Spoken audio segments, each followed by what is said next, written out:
छील के 2 मिनट तो बनाई चाहिए, ज्यादा ना ज्यादा ना है।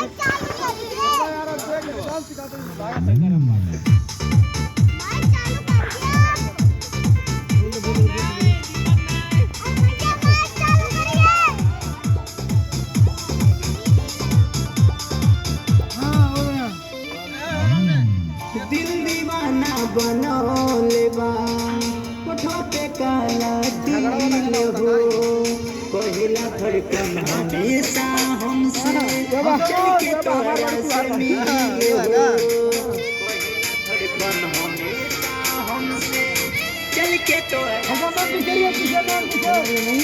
दिल दीवाना बनौले बा कोठो पे काला दिल हो पहिला धड़कन हमेशा हमसे चल के तोरा से मिले हो नहीं लागे मन लगे अंदर तूफान उठे अंदर अखिया के नीच के मिलले गइल कजरवा हमरा से छीन के दिलले गइल कजरवा हमरा से छीन के अरे हमारे चाचा जी देखिए वीडियो बना रहे हैं। चले बड़े और ही बात तुरंत टाइट बात बात अनु